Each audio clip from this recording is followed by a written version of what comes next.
Say the line, Bart! Please, Scooby-Doo this shit.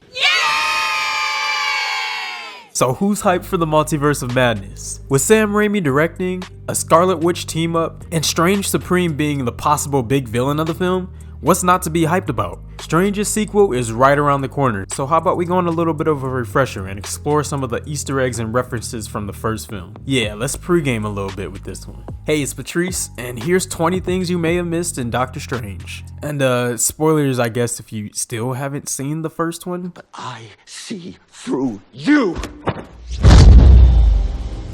To start this list off, let's talk about the Wi-Fi password gag. You know the moment when Baron Mordo gives Strange a slip of paper and reminds him that the masters of the mystic arts aren't a bunch of savages? I hope you weren't thinking they were savages, Strange. That would be a bit problematic. Anyway, there's a lot more to that Wi-Fi password than just a gag. It reads Shambhala, which references two things. One, the real-world teachings of Tibetan Buddhist and Hindu cultures, which define Shambhala as a spiritual kingdom. And two, the Doctor Strange graphic novel titled Into Shambhala. In the graphic novel, Strange finds the mystical realm of Shambhala and is tasked with casting 3 complex spells that will create a new age of perfection, but at the cost of a significant portion of the human population being purged. Spoilers for the end of the graphic novel. If you don't want to hear that, skip to the next entry. But Strange decides that every individual must go through their own purging in order to achieve perfection, which is a pretty convoluted way of saying a majority of the human race desperately needs therapy. You know who else desperately needs therapy? Doctor Strange himself in the first act of the film. Watching him go from an overconfident surgeon to a shell of his former self after he loses everything that gave him that confidence, that being his extremely precise hands, was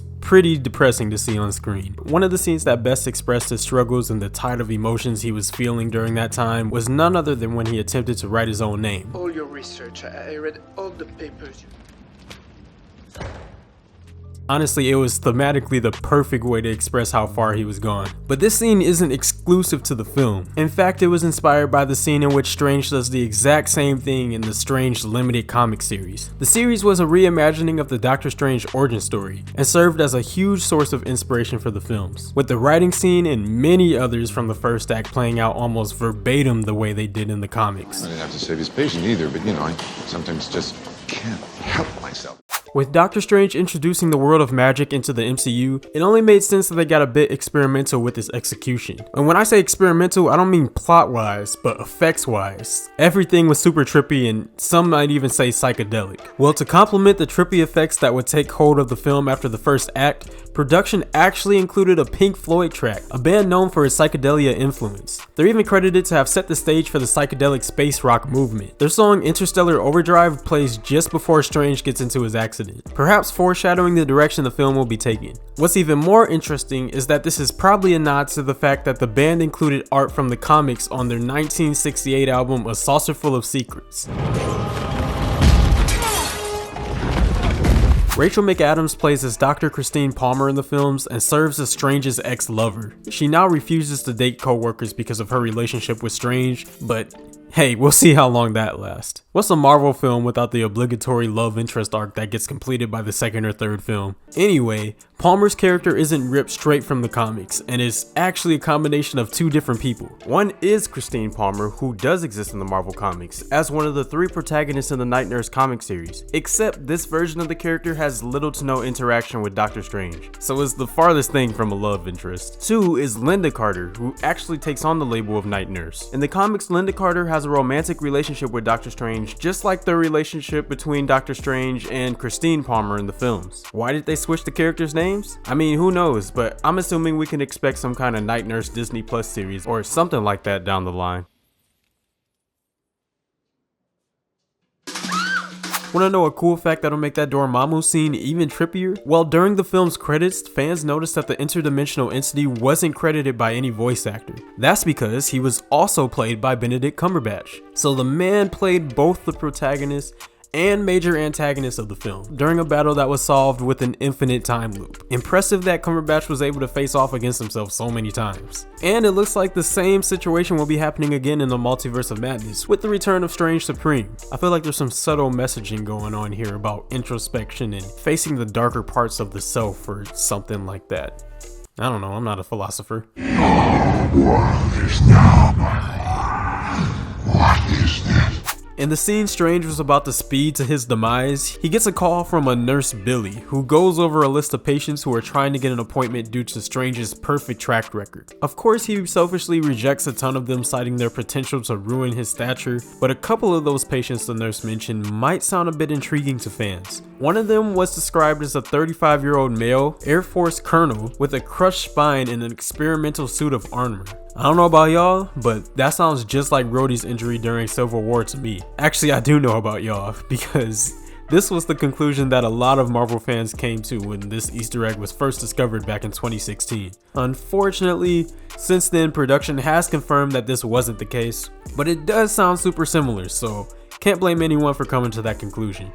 Another theory that popped up around that time also spawned from that same patient list phone call. Another patient was described as a 22-year-old female with an electronic implant in her brain to control schizophrenia being struck by lightning. Some fans interpreted that patient to be Carol Danvers, with the MCU maybe changing up her origin story before the launch of the first film. Now obviously this one turned out to be false as well since the release of Captain Marvel, but I thought it might be fun to point out a couple of old theories that were going around because of that phone call. Yeah, well, I could help it, so could 50 other people. Find me something worth my time.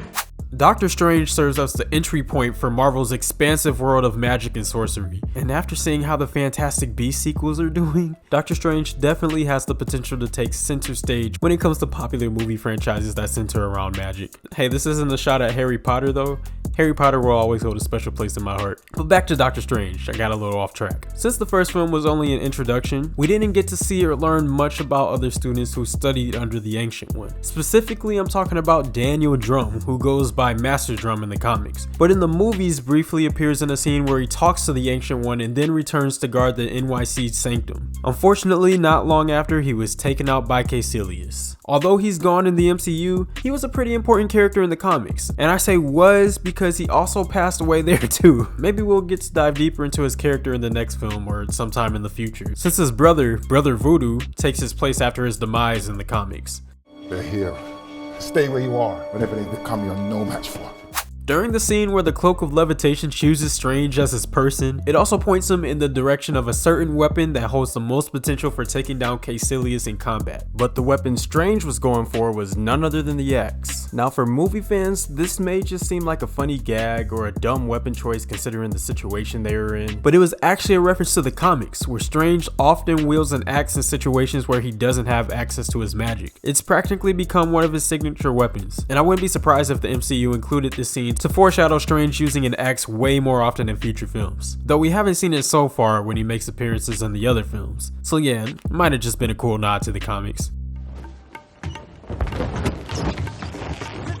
The Strange comic series wasn't the only one where the scenes seemed to be ripped straight from the illustrations. During one of the coolest scenes in the movie in my eyes, where Dr. Palmer helped Strange perform a surgery on himself via astral projection, was eerily similar to a page from Doctor Strange's The Oath storyline. In the story, Linda Carter, or Night Nurse, performs a surgery on Strange while he supervises from another plane of existence. The only difference between the two scenes is that the movie features a fight scene between Strange's projection and a projection of one of Caecilius' zealots. You know, if you really keep an eye out, you can find a lot of scenes that take inspiration from the illustrations all throughout the MCU. Yet another nod to the comics is made when Dormammu transports Caecilius and his zealots into the dark dimension. As they're wiped away, they seem to transform into these odd looking creatures, each of them with a singular glowing eye. In the comics, these creatures are known as the Mindless Ones, a race of beings with incredible power. There are even instances where they give Dormammu himself trouble, as he's the one who had them trapped away because of how chaotic they can become. Before the Avengers compound makes his move from Manhattan to a place that's still in New York, just not right in the heart of the city, the tower was an iconic part of the MCU films, making multiple appearances in movies outside of the Avengers. Doctor Strange serves as one of these films the tower is present in once again. It can be seen in the Manhattan skyline in multiple shots throughout the film. One in particular was in the mirror dimension, where the entirety of New York City is warped beyond belief. It's only for a split second, but you can see the Avengers Tower also being warped by the mirror dimension's kaleidoscope-like aesthetic. With Baron Mordo shaping up to be one of the main antagonists of the Multiverse of Madness, you know I have to dedicate at least a couple of entries on this list to the man. First off, his fit. Yeah, he's dressing, but more importantly, a couple aspects of his outfit aren't really straight from the comics. Rather, they're small nods to details in the comics. First of which are his leaping boots of Valtorr, which gives dude insane hops. Bro, what are you doing playing Magic the Gathering? You need to be in the NBA. The boots are a nod to the deity Valtorr, which Strange often calls upon in the comics for his spells. One of the spells Strange uses a lot in the comics is actually the Vapors of Valtorr, which summons a dense mist that blocks out light and essentially makes the render distance low for his enemies. The other aspect of Baron Mordo's outfit that references a detail in the comics was the staff of the Living Tribunal. Baron Mordo explains in the film that there are some forces of magic that may be too much for a single sorcerer to handle, and in order to get around this, they store the energy into a physical object, thus the existence of the Staff of the Living Tribunal. Though this object isn't actually present in the comics, it is a reference to one of Marvel's most powerful cosmic beings, the Living Tribunal, who is explained as being the embodiment of the multiverse itself. While the being hasn't officially shown up yet in the MCU, this could be hinting at its existence within the universe, and it could be actually storing a portion of its power. Also, since we're diving into multiversal stuff now in this new era of the MCU, we might actually see him show up at one point or another in the future films. Let's revisit the trippy visuals of Doctor Strange one more time, and dive into where exactly that design choice originated from. You may have noticed that the Dark Dimension looks very similar to the inner workings of the human body as depicted in various forms of popular media. And we could just stop there and say the Dark Dimension's design is based on that alone, but this style actually originates from Marvel artist and co-founder Steve Ditko. Ditko brought the trippy human-like visuals of the Dark Dimension to life in many of the Doctor Strange comics. Not to mention he is the creator of the Doctor Strange character. It was only fitting that they made a nod to the artist in the film. Stan Lee, on the other hand, makes his usual cameo in the film. While Doctor Strange is in the mirror dimension in Manhattan, he slams into a bus that Lee is riding. Only this time Lee's appearance isn't just a it's Stan Lee moment, as he appears to be reading Aldous Huxley's 1964 essay, The Doors of Perception. The book was an account of the writer's experience using mescaline, a hallucinogen with similar effects to LSD. Not only does Lee reading this book further prove the direction the film was going design-wise, it also nods at Ditko's trippy design choices when it came to the Doctor Strange comics. With that being said, rest in peace to two of the most influential creators of all time. One Easter egg that was confirmed well after Doctor Strange's release was the movie's connection to Ant-Man. And no, I'm not talking about the obvious connection since they're both in the same cinematic universe, but something a bit more specific. During the sequence in which the Ancient One opens Strange's mind, we see a blip of what we can assume to be many different realms and dimensions. Fans pointed out that one of those looked like the quantum realm from Ant-Man, and theorized that Strange could have gotten a glimpse at the subatomic dimension. Well, during the commentary track for Doctor Strange, director Scott Derrickson confirms that what we see is indeed a nod to Ant-Man. While Strange was only able to see it for a split second, and probably wouldn't be able to make small talk with Scott Lang about the realm, this could be a tiny way to set up an Ant-Man and Strange team up in the future, making it the second time the Doctor teamed up with a bug-themed superhero. Another cool Easter egg fans pointed out was in relation to the locations of the three Sanctum Sanctorums, one in which we all know being located in New York City in which Strange protects, the second being in Hong Kong, and the third being located in London, Europe. Now these may just seem like big cities with no significance other than being easily recognizable, but each of these cities are actually where the biggest movie markets in the world are located, so it may have been more of a subtle way to acknowledge where the film was destined to make the most money. And so the people in those cities could be like, hey, that's where we live. Speaking of the Sanctums, during the scene in which Caecilius and his zealots are attacking the Hong Kong Sanctum, Wong arms himself with a mysterious staff in order to defend himself and the area. While the film doesn't give a name to this item, it's 100% the Wand of Watoomb, an item in the comics with the ability to generate magical shields, send out magical blasts as attacks, and more. Although in the comics the wand has much greater story relevance, it was nice to see production include a nod to the magical weapon in the first film. No one steps foot in this sanctum.